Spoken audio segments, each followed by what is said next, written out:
কেমন আছো বলো দাদা? কেমন?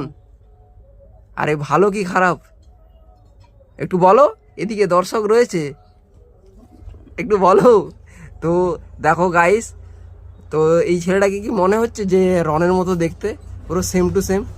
তো কাদের কাদের মনে হচ্ছে রনের মতো দেখতে একটু কমেন্ট করো। ছেলেটা তো বিশ্বাসই করছে না যে রনের মতো দেখতে। আর রন, তুমি যদি ভিডিওটা দেখে থাকো তো তুমি একটু কমেন্ট করবে যে তোমার মতো কতটা দেখতে, কত পার্সেন্ট দেখতে সেম টু সেম দেখতে কি না।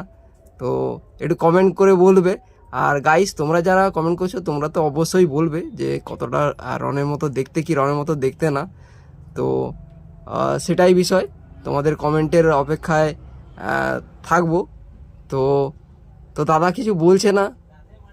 দাদা কিছু বলো দর্শকের উদ্দেশ্যে।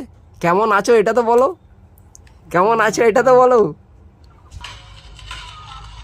দেখো সেকেন্ড রন খুব ব্যস্ত, খুব ব্যস্ত।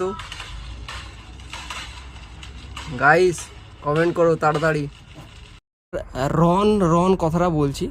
তো রন, যারা রন প্রীতি যারা ব্লগ দেখো তারা জানবে যে রন ছেলেটা কে, তারাই জানবে। যারা রন প্রীতি ব্লগ যে রয়েছে, যারা ব্লগ বানায় ইউটিউবার, তো সেই রনের কথাই বলছি। তো তোমরা অনেকেই হয়তো বলবে যে রনটা কে, ঠিক আছে? যারা জানো না তাদের উদ্দেশ্যেই বলছি যে রন প্রীতি বলে যাদের ব্লগ চ্যানেল রয়েছে সেই রনের কথাই আমি তুলে ধরছি। তো চলো বন্ধুরা, তাড়াতাড়ি করে কমেন্ট করো, কমেন্টের অপেক্ষায় থাকলাম। চলো।